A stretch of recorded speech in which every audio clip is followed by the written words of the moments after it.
Hello everyone, my name is Blackwatch and welcome to another episode of How to Play, the series where I show you how to play operators. Imagine that. And in today's episode we're going to be talking about James Porter, also known as Smoke.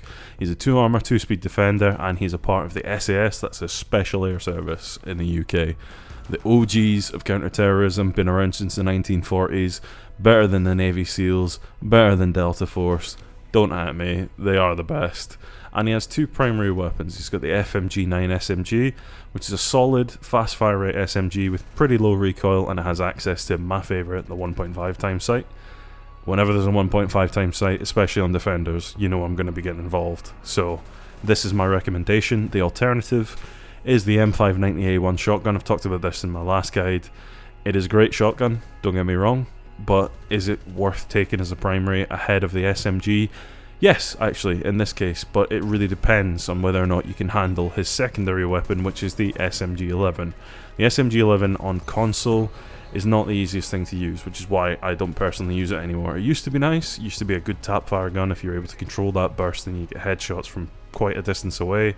Nowadays, it's a bit more nasty to use, and I personally prefer to avoid it. The P226 on the other hand, which is his other weapon, is a basic run-of-the-mill pistol. It doesn't have very good iron sights, it's high capacity, fairly low damage. So even with the recoil being a factor in the SMG-11, I'd still say take that over the P226 since it is an option. But be aware that at further ranges on console, you're maybe not going to get the best success out of it unless you're using a Cronus Max or a mouse and keyboard adapter and pretending not to have that because you're just such a god at Siege. Apologies for the voice break. But if you do have one of those adapters, then you're a scumbag, stop watching my videos. But, you know, besides that, you might want to use that combo of the shotgun and the SMG because it gives you the chance to architect with the shotgun. You can open up rotations, do all the usual stuff, and you've got another option in your pocket for really close range because it is a good shotgun. On to secondary gadgets. He's got a choice between shield and barbed wire. So for me, this is mostly a preference thing. Both of them can be used really well in conjunction with his primary gadget and his loadout. I personally prefer bringing barbed wire because the slowdown basically works better with your smoke versus the shield because it gives you more coverage. You can put it on 2 different doorways, and if you throw a smoke charge into this and your guy then walks through the barbed wire, he's going to have to go slowly. It means he's going to be taking more damage. It means your gadget's going to be more effective and more likely to either discourage them or kill them outright. You still get a similar effect with the shield because if they vault and then smoke detonates on them, they're either going to have to push or they're going to have to waste the time turning around and pressing the cheeky button, whatever it is, to vault through. That's obviously going to mean that they're taking more damage in the time that takes to happen, but still personally prefer the barbed wire. But his unique gadget, as you probably guessed, is the Compound Z8 remote gas grenade, and it's also known as a few names: Toxic Babe, Just Babe, Nest, Beauty, Canister. Loads of different names that it has in the community. Just know that it is a grenade. It sticks to walls and it acts as a fast throwable, so it's got the same trajectory as an impact grenade or a regular grenade. Moves at the same pace. But as I say, it's sticky, so when you throw it on a surface, it sticks to that surface, it's not going anywhere, and it's based on remote detonation, so you're not impacting this or anything like that. It's not a proxy gadget. You put it down, and then you choose when to detonate it, and it blankets that area in a pretty decent amount of toxic gas. And it's a mild concealment. It used to be a much thicker cloud of smoke, not so much anymore. You can see through it. Not clearly, but better, so don't expect this to be a perfect level of concealment, particularly when attackers are looking at it from far away. It's usually a bit clearer to see through than it is if you're up close, so if you're the defender who's put it down, it's going to be closer to you, you're at a disadvantage. So this gas lasts 10 seconds and it ticks very quickly, so it's once every, I think it's 2/3 of a second. So this ticks hard and it deals some hefty damage, and so it's used perfectly as a deterrent at the end of a game most of the time. So, smoke strengths. First one, the most obvious one, plant and push denial. This is one of his main things. He's about as textbook a plant and push denier as you can ask for.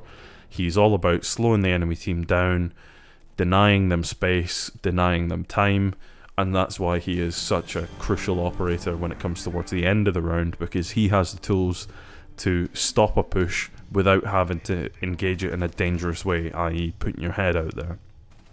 He can also secure tricky kills.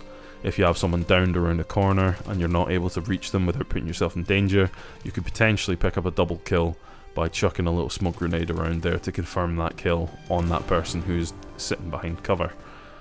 The other thing is he can architect if he has a shotgun. Obviously you're not always going to have the shotgun, but it is still a strength when that option's there. It's definitely something that he was picked for in the past. And the final strength for me is that he just basically is never a bad pick. No one's going to complain about you playing smoke, because he will always be usable, and the only situations that modify the way that he works are ones in which he is actually even more effective because of choices that the attacking team make, and I'll tell you about those in a few moments. His weaknesses, however, the gas can be a hindrance to your team if it's used wrong. Now, the particular scenario I'm thinking of is if you have a roamer and they're trying to rotate back onto site, you happen to then gas the doorway that that roamer wants to go through, and then no enemy uses that doorway. You've now effectively locked your teammate out from that rotation. Could end up being a bad time, but you just got to communicate with your guys, figure out where they're going to go, make sure that you're not gassing your teammates. The other thing is, if you've got a 3-speed who's feeling brave and has enough health, they can just sprint straight through your cloud, and it won't kill them. It will inflict with a health, Jesus. It will inflict a good amount of damage to them, so you'll be going into the fight with a health advantage rather than a mechanical advantage. That can be a good and a bad thing. Mechanical advantage is what I mean by if you're walking through a Banshee, you can't sprint. If you're good, you can't sprint. You're stuck in a situation where you're not able to use a mechanic outright. It's taken away from you, so therefore the defender has the advantage in that situation, whereas a health advantage is pretty clear. You could have more health than the enemy. The shotgun SMG combo does feel a bit rough on console nowadays. I'd say that's a weakness, because obviously I'm all about console and PC parity here, to at least the extent that it can be achieved. He doesn't feel good to play. I know that they've done variable recoil on guns in the past.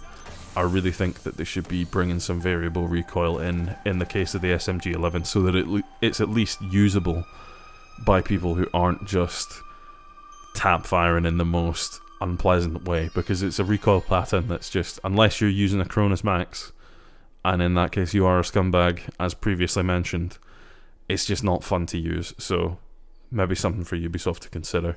And the last thing is that he has potential to provide no value to the team. Why is that the case? Because he's got a gadget that can not get used, basically. If he dies, he's not offering anything to the team, because when he's dead, all of his gadgets die with him. So your tips: try to save your babes basically for when you think they're necessary. Now, a lot of the time I would have said this as save them to the end of the round. This doesn't really apply so much, because if you save them to the end of the round, you might die.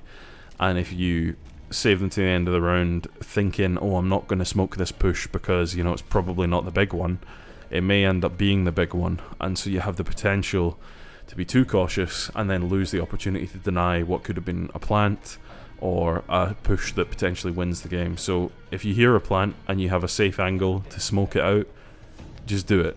Because you never know, there could end up being a push that's actually going to be committed, and your hesitation with the thought of, oh, I can save this for later, it's kind of pointless, because there ends up being no later, and then you're stuck. If you think that a fast push is coming really early on, if they've picked fast operators and you see them running in your direction and they're going straight up the closest route to you, just chuck it out. Again, you need to make the judgment call in that moment. There's only one way that you're going to know if it's the right situation. That's not something I can coach you. That's something that you need to feel and understand. And you will get it. Sometimes you'll pick wrong. If you pick wrong, worst case scenario, hopefully, is that you've misused your gadget and you're down one charge and you still have two. You might die as well, but you're less likely to die if you just go for it and hope for the best.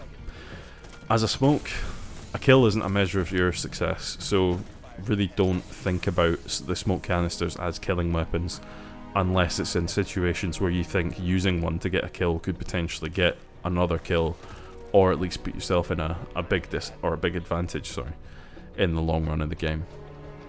The real measure of your success is how much of a pressure relief you are in terms of making the pushes of the attackers less effective because they're unhealthy, or maybe they've hesitated and so they don't go in with the same confidence.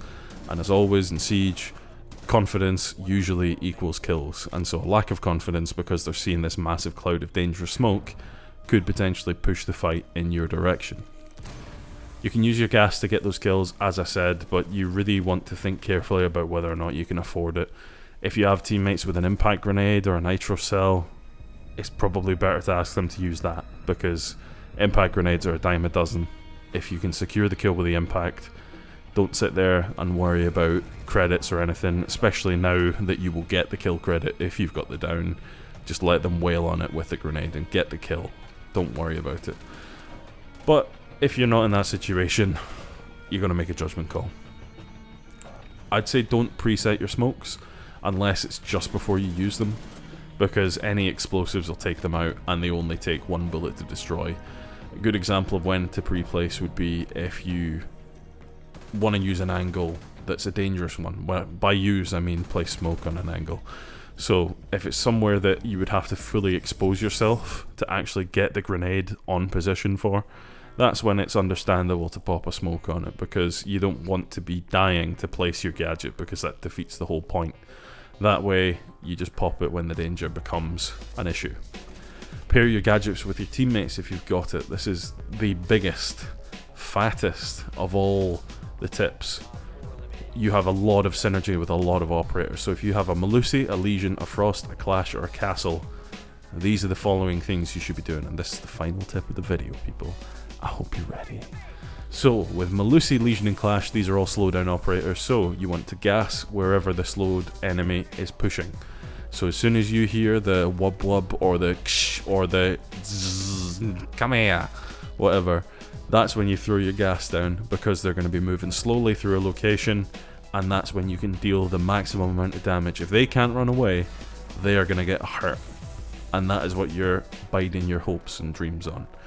With Frost, it doesn't always work, but what you'd like to do is wait for the enemy to have a teammate arrive to try and pick them up.